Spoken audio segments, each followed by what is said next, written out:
Hey there, y'all. This is Jack, and today we're discussing Record of Ragnarok, Apocalypse of the Gods, Chapter 1. Oh boy! Yes, this chapter does live up to the hype. But yeah, let's just dive right into the review, shall we? Y'all know the drill. So let's just dive right in, shall we? Alright, okay, because again, this is crazy. Here we get a couple of color pages here with Zeus essentially announcing Ragnarok's gonna happen, and all the gods cheering, and then we get, pretty cool. We see Odin, we see Brunhilde, Gold, Hermes, and Ares. So it's pretty cool to see them, you know. And as that's happening, we get he seems to be the protagonist of this little spin-off here, but I'm not sure. It might just be one of the these, like, he's kind of the protagonist, but we're gonna see point of views from all the other gods in this fight. As again, forgive me for the mispronunciation. It's Ku. I think that's how you say his name. Cu. Ku. If I'm mispronouncing it, my apologies. No disrespect or to any of the other gods in here that I mispronounced their names. But essentially, as Zeus is announcing it, he just kind of just says so. There goes the generosity again, making a ruckus about damn near everything. What makes the lot of you gods thinking you're all high and mighty now?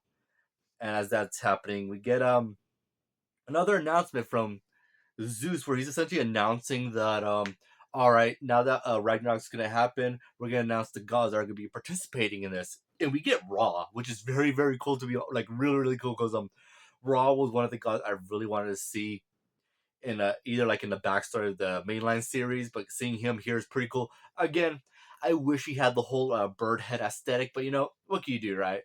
So it's cool to see him, and remember, guys, he's also one of the top tier gods. He has to be, right, because again, just like Zeus is of the Greek gods, Odin is of the Norse gods, Ra is that of the Egyptian gods. So he's no joke here when we see him. And also seeing he's gonna have his fight next chapter, which is pretty dang hype. Then we also see, again, I'm so sorry if I'm mispronouncing her name, Morrigan. I'm pronouncing it that way because that's how it looks and spells to me, but I could be totally wrong in pronouncing it. And she's just there, just sitting down, saying, "Putting on another grand spectacle, I see. No need to spell it out. I think we already know who's going to be fighting, because she assumes she's going to be the one to fight, right? Because she's the a war goddess, which is pretty, interesting to see for sure. And then we get freaking Sun Wukong. It's crazy to see him. As some of us Sun Wukong's people are like, "Hey man, they're gonna announce it. Aren't you excited?" Sun Wukong's like, "I don't even care." And we get many other gods just thinking to themselves, "Well, I'm obviously gonna get picked, because I mean, come on, I'm a god. I'm gonna fight." And as they announce it, we do get, yes, the actual list, which we all know, which is interesting. Let me know who you guys see is out, because there is someone missing. Buddha, Loki, Apollo, Poseidon, Susanoo, Mikoto, Hercules, Thor, Bashemont, Anubis, Odin, Shiva, Beelzebub. Who's missing? That's right. It's Zeus. Zeus is missing from this lineup. We'll go into speculation on that, but keep that in mind. Zeus is missing from this lineup, and we know in the mainline series, Zeus is the second one to fight. In fact, in round one, we see his name on the list. So yeah, very interesting what's going to go on here. And also remember, in the official list, he was supposed to be the last fighter, but he moved it up because he got excited. He wanted to challenge the humans and push Shiva down 2 slots. All right, and as they announced it, many gods are absolutely dumbfounded by this. As one god speaks up and says, "I believe there's been a mistake, because I don't see my name on that list." And again, I'm so sorry I'm mispronouncing his name. Ahura Mazda. And this is the supreme god of Zoroastrianism, ancient Persia. So again, this is another, I'm assuming, a head god, a supreme god of his respective I guess mythology. So again, pretty cool to see that he's here. So again, I'm assuming he's probably up top tier, with the Zeus, Ra, Odin, and stuff like that. And we get Ra being furious at this, and the female war goddess Morgan is being very angry at this. She says, "Zeus, surely you don't mean that we're inferior to those gods?" Probably, to be honest, probably. As Zeus kind of laughs and says, "Yes, ladies and gentle gods, I can feel your bloodlust, but you're picking on the wrong god here." What does he mean by that? You're picking on the wrong god. Who picked these gods? Okay, because he says you're picking on the wrong god here. So who picked these gods that are going to fight? Who picked Anubis over Ra to fight? Is Anubis going to be that much stronger than Ra? I don't know. Again, we don't know. I'm assuming Ra is stronger, but again, who knows, right? But then again, in the first chapter, or when Thor and Lubu were about to fight, they announced that Thor is the strongest Norse god. Again, Odin is the top one, but Thor is the strongest. So it might be one of those situations where Ra is the top, but Anubis is stronger. Who knows? We'll see in time. And of course, Morgan's just not having none of that, as she just says, depending on the next words that come out of your mouth, all of us might be damn near ready to cut loose. So essentially, yeah, like, okay, yeah, we might all just, get angry and just fight you. And then a massive pole comes right at her, and she's like, "What, you want to fight?" And it is Sun Wukong, of course, saying, "Yeesh, can't get a week of sleep with y'all yelling." And he announces the obvious. He's like, "Everyone, don't you guys know Ragnarok's supposed to be a 13 versus 13, right? There's only 12 names on that list, so clearly there's one more going to be picked." And Zeus is like, "Oh, look at that." Um, some How does he say it? "I never thought to see the formidable problem child get calm the crowd down. You certainly mellowed out, huh?" And uh, Sun Wukong just pretty angry about Zeus. Like, yeah, don't even talk to me like you know about me. Because again, we know that Sun Wukong in actual mythology is a very troublemaker. He's just kind of a devil may care free god. That even the Buddha eventually had to put him in his place. So I kind of hope we do see Buddha and Sun Wukong, in the flashback together. I think that'd be so cool. Probably not, but it'd be cool to see that. Maybe Buddha was the one that calmed them down. Who knows, right? And as Sun Wukong's like, "All right, so what are you scheming here?" And Zeus is like, "My schemes? Why, I never. This is a feast. What need I have of scheming? There's no need to get so worked up. I have another feast made especially for you all. Let me ask you, do you really want to enter Ragnarok that badly? Like, come on. Okay, I know Zeus is essentially like, okay, I know we're all gods here, we're all superior to humans, but do you guys really want to enter Ragnarok?" And honestly, at this point, a lot of the gods probably I would assume some of them kind of heard stories of some gods being killed, like Shin Hung to Ch.1 and Hercules. Again, well, he was half god, half human, but again, that would spread around. I guess as we know about Chu, everyone knows, oh, he's a half god, he's a half blood. Wonder what's going on with him. So yeah, then other gods or other humans, we don't really know of that probably stood up to gods in the past. But yeah, again, very interesting there as he's announcing. Yeah, so you know what? Let's make a spectacle of this.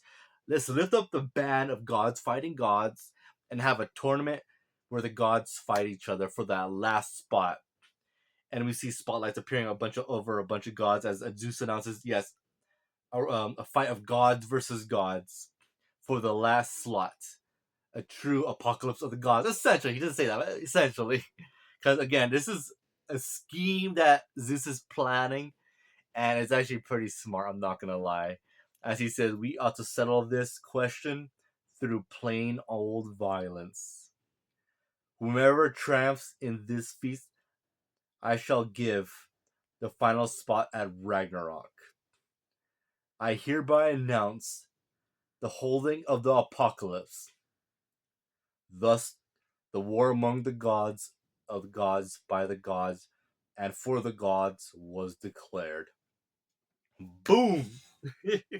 Insane! And then we cut to Zeus, Hermes, and Ares just walking through the halls. As Zeus or Ares like, Dad, you kind of got a little overboard there. And Zeus like, "Hey guys, come on, we're just having a little fun here." And Ares is like, I know, I know we're pretty confident in our selection, and we get images of Thor Shiva, and Poseidon, because again, these gods here are actually like top tier. They're like extremely powerful. So yeah, Ares does have right to think, yeah, I have no doubt we're gonna win, but it's pretty crazy that you're holding all this for one slot in the end of Ragnarok to participate. And Hermes brings up a point that I believe Zeus was intentionally doing this for, as he says, yes. But most of the gods that were not chosen for Ragnarok, no, those that could not be chosen are dangerous even to us gods. The unstoppable, the untouchable, the unknown, those who call the outer gods. So essentially, what it seems like Zeus is doing is he's plotted all this so that way some of the outer gods that cannot be controlled, cannot be relied on, cannot be counted on, cannot really be like, okay, are you on my side? You really can't rely on them. Their outer gods are kind of like out there, as in not like crazy, but like they're doing their own thing. As Morgan kind of brought up, like, oh yeah, then we're all gonna come at you. So yeah, there might be like some kind of uneasy alliance between them, but it seems like they would all team up against the rulings like Zeus and Thor and stuff like that. And yeah, as Hermes continues, and throughout breaking of this taboo, I'm sure we'll see many of them now clash.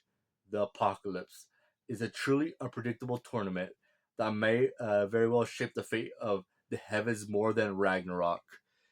Insane that they say that, because again, we know Ragnarok is the death of the gods, which is again pretty crazy here. So yeah, this tournament, again, the place of this tournament is happening like during chapter 1 of the mainline story, where it's um right after the announcement of the humans and gods in Ragnarok, to right before Berhilde gathered the humans ready to fight Ragnarok. So I'm assuming this is all probably going to take place like probably within like a day or two or three, maybe. It's not going to be as long as the official Ragnarok, because some of these fighters are going to have to fight again after the round they do fight. They're going to have to fight again, and then for the final spot. So again, very interesting, this concept. And then of course Ra appears, and Ra is furious as Zeus says, "Oh, speak of the devil, what can I help you with, Ra?" And Ra just says, "You have done more than just cross the line, Zeus." And then he gets some narration on Ra is the official god of Egyptian, and that the humans build giant pyramids and obelisks to him, and also that he was bent on destroying mankind himself one time, but until he was stopped. I can't wait to see that backstory. That's hype. Like, what in the world happened? Again, if there was actual mythology on Ra actually trying to attempt to destroy the humans, I'm very curious on that. Please let me know if there's actual story behind that. I'd be very interested in reading that.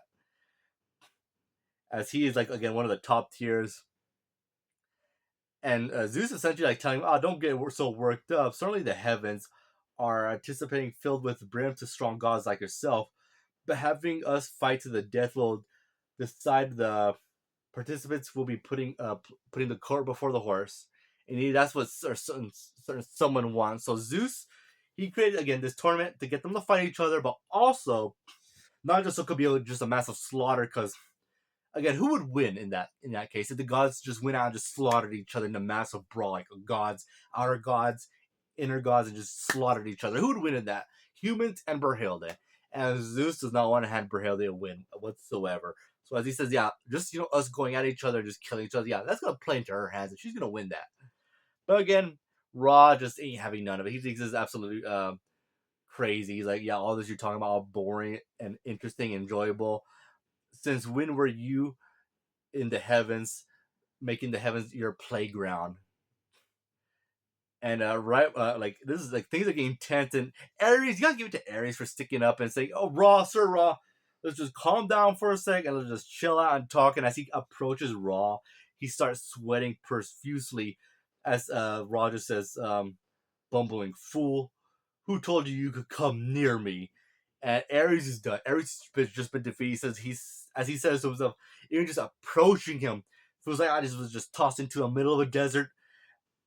That this is the sun god Ra, and I not even a god could approach him. And remember, Ares, he's a joke, but he's stronger than the average god, I would say. I would say, it's like the main gods we're seeing, in Ragnarok. And then after that, I would say it's probably around where Ares is. And then the normal gods. But yeah, when I say normal god, I mean gods that are not participating, like unnamed gods. Like around the serpent kind of dude. I don't know if he counts as god, but he might because again he's living in the where the other gods are. So I don't know. And right there, Ares, sorry, not Ares. Zeus is actually, he's like, oh, you're so easy bothered by so many things. It is fun being a god with all that bogging you down. And Hermes is like, come on, Zeus, don't agitate him much. As Ross says, then allow me to give you something to think about right here, right now. As they're both about to approach each other, and right there we hear a wolf, and Cú is just right there playing with his dog, as he says, "Sorry, guys, must have been bored here, huh?" Okay, I like him already. He's got a dog. I like that. I like that a lot. He's got a little pet doggy. As they just kind of look over at Chu as he says, "What's with that? I felt like never before." Yeah, I got you feeling the same way. And Ross says, "Be gone, boy. I don't know who you are, but do you and your filthy animal want to be burnt to ashes?" And Koo just kind of looks over and says, "What?" As he pets his dog and says, "My bad. I couldn't really hear you. Anyways, you're kind of bugging me, big man. Mind leaving? Since some business with that old get you is right there." And Zeus just kind of laughs and just takes off raw as Ku says, "Question. By judging by your appearance, might you be looking to join the tournament?" says Zeus. And Ku says, "Yeah, sure. Is there something you wish to ask me?" says Zeus. And he says, nothing major, but if I win this whole shebang, you wouldn't mind giving your seat over to me, would ya? Holy freak. Okay, so Ku essentially like, yeah, if I win this, you mind if I become the head god of all the gods? And he just starts to laugh, and both him and Rod just start laughing at this notion because they can't believe this. As Roger says, "But we can't just dismiss this insane plattering of a child, can we, Zeus?" And Zeus says, "Raw, whatever do you mean?" And as Raw says, "Well, if he wants that, then how about this? The god that wins the tournament gets a wish from you, essentially." And so this makes things way, way more interesting, way more complicated than Ragnarok, where it comes down to the that humans get to live, which I'm okay with that. Like, yeah, the humans get to live over against the gods, But here a god could change like the whole freaking fabric of whatever the how would you say the way that the gods govern themselves. This could change all of that. Like legit, if a god, like say like some god won, and he's like, yeah, let's skip Ragnarok. Let's just kill the humans. It's gonna be like, yeah, okay, we got it now because we agreed. Holy freak! I don't think it's gonna be that. It's probably gonna be around the time or around the same wish as all these other gods, where it's gonna be like, whoever wins gets to be in charge of all the other gods. So that actually might be it, to be honest. And Zeus is like, yeah, all right, but you know what? You two are fighting first, and both of them are surprised. And Zeus is like, well, and leave it to you with one last thing. Now that you've boasted as much as you have, your responsibility is all that's greater. First, you'll have to prove to me whether you can back up all that boasting with all that real show of strength. Once you've shown me that, you'll get your due reward. And yeah, so yeah, Chu and Raw are gonna be the first ones fighting, which is like what? So the perceived protagonist and a head god Raw are gonna be fighting. Insane. And we got Heimdall's number one apprentice, Jar. I'm so sorry that I'm mispronouncing that. My apologies. She's essentially she's our she's this version of Heimdall announcing Ragnarok. I'm so sorry, the apocalypse. And she's saying, that she's announcing all this, and she also announces, the wish that whatever god wins this fight, or not this fight, excuse me, this whole tournament, they're gonna get a wish from Zeus, essentially. And we get a Shiva being there and be like, "Oh man, you know what? I wish I could have been in this fight." Thank you, Shiva. I love you. As he's talking to his other god friends that are just there with him, that we saw him fight in the past, which is pretty cool to see. We don't see Rudra, that not Rudra, yeah, Rudra and Indra. We don't see them there. And of course, one of the gods is like, "I see, you debate all this." So essentially, that this god's kind of like, "Okay, yeah, so this is probably gonna get the gods to fight harder, give us a better fight, but they're gonna kill each other. This is not gonna be like, okay, I surrender." No, these guys are gonna try to kill each other to get that wish. You're getting rid of a bunch of problems here. And yeah, like literally, that's true. But whoever wins gets the wish. It comes down to that. As we get the list of the who's fighting who in this tournament, the apocalypse, and then we get Zeus reminiscing a long time ago when he found the Titan monarchy. That from then on he became known as the Godfather of the Cosmos, as well as the gods of gods. If I can get a taste of vigor that courses through my veins, then no. The vigor that can surpass that, then the heavens can go to hell for all I care. So essentially, Zeus is like, I don't care if all this gets destroyed, as long as I can get that same feeling back then when when he killed his father and became leader of everything. Yeah, all heaven could be destroyed for all he cares. Insane. As we get the announcement for the first matchup, and we get Raw on top of a pyramid of men as they're all just sweating. When I say men, I mean like gods, but they look like men.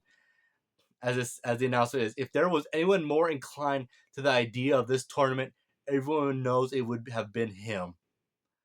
To hell with Zeus, and who cares about Odin, about his blazing body, his warped and divine mystical vessel. The god of gods is the god of the sun. I am the true peak of divinity. Zeus, you have better been watching. Egypt's Ra Hokotuki. I'm positive I mispronounced. I'm so sorry. Harokati.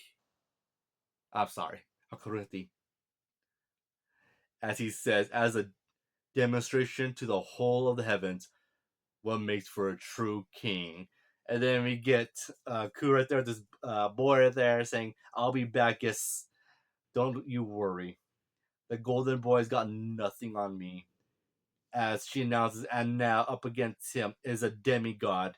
And a lot of people are like, "Wait a minute, he's a demigod." Even Raw surprised by this. It's like, wait, what? Half human, half god? As we see Ku coming out with a big old like log. I don't know. I kind of want to read on this character, but I don't want to get spoiled on what his powers could be. But I think I'm just gonna go for it because again, what his weapon? As people as the gods are confused, they say, "Wait, what is that? A log? A club? What is that thing? What in the world is it? Who are you even one of us? Or are you even one of them? I wonder what's going on." But Ku just kind of ignores all of this as he gets ready in his stance. As he's from Ireland, Cú Chulainn. Again, I'm so sorry I mispronounced that. And right there, we get a little backstory of Chulainn. Essentially, he is half god, half a human, and he was a hero. But some say that he was a pretty handsome dude. Some say he was a monster on the battlefield, though. And he is one of the outer gods, and is from his past history. He's given the name of the Unruly. As him starts striding up right in the match, as he says, "Well, just goes to tell the whole story for me, why don't you? Sorry, but I don't care whether I'm a god or a human. I just do whatever I feel like. If you get in that, um, if you get that, then let's get it on already, big man." The Apocalypse Round 1, Match 1 begins as Raw says, "Foul demigod, my cleansing heat shall turn you to ash." And Kuja says, "Sorry, I can't hear you, big mouth." End of chapter. Oh boy. Woo boy. Intense, tense chapter. Overall, Okay, now the big thing for me is, does this break canon? To me, the only way if it doesn't is if whoever the winner or the runner up of this tournament is gonna be the next fighter. Because again, remember the gods in the mainline story are one fighter short of the humans. So whoever, unless they do die, then they don't. Then whoever is a runner up or whoever comes up dies in this fight, and Zeus is the one that becomes. Because again, we know Zeus joins the tournament. When we saw that list, Zeus's name was on it, so Zeus is probably gonna fight the last dude on here. Probably gonna kill him.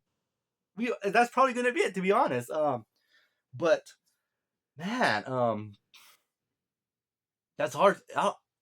As far as we know, it's not a retcon.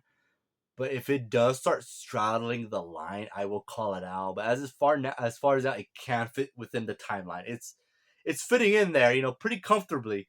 But as soon as it starts wiggling, I will definitely call it out. But overall, I'm giving this chapter a freaking 10 out of 10. I'm fanboying. I guess realistically, it's probably a 9. I'll give it a 10 out of 10 because again, a whole new cast and these characters are fighting, and of course, why would other gods want to fight, right? Like, yeah, so what do other gods like? Okay, yeah, why did I get chosen? I mean, you got these other gods. I mean, you got like 4 freaking Greek gods that I'm a top tier god in my own pantheon. So it's like, yeah, why not? Like, why you got so many Greek gods? Like Norse, you could kind of get because again Valhalla, but again, like, why is Loki there?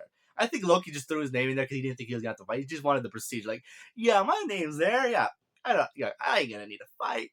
I legit think Loki's probably like the biggest. I don't want to say fraud, but he's probably gonna be way out of his depth with whatever human he fights. But yeah, it's crazy, crazy. I really like this chapter. The characters are fascinating. So far it fits within the story. It fits within the story. No continuity errors, no retcons. But we're keeping an eye on you. We are keeping an eye on this manga. But yeah, I really enjoyed it. Again, I want Raw to win. I don't think I've made that any secret. I want Raw to win, but Cú seems to be the protagonist. So again, I am not sure, to be honest. It's unless they throw a curveball and Raw does win, because again, Raw. Again, I don't know what Cú could do. I kind of have an idea what Raw could do against Sun God. So Raw should win. But yeah, Raw doesn't seem to be the god that's gonna be very, very arrogant. He seems like he's just gonna go and take care of business. But yeah, we gotta see what Cú could really do. But yeah, unless Cú is like the top tier god of his pantheon, which he probably is. I don't know. I'm gonna have to go look in this later on. If he isn't, I'm like, okay, then it's probably a more fair fight. But yeah, we'll see. All right, let me know what you guys think. Who's gonna win between Raw and Cú? I want to say Raw. I'm gonna say Raw, even though Cú might, because again, he seems to be the protagonist, but I'm rooting for Raw. Anyway, that's the end of my video. If you listen this far, I appreciate it, and I hope you guys have a great day and take care.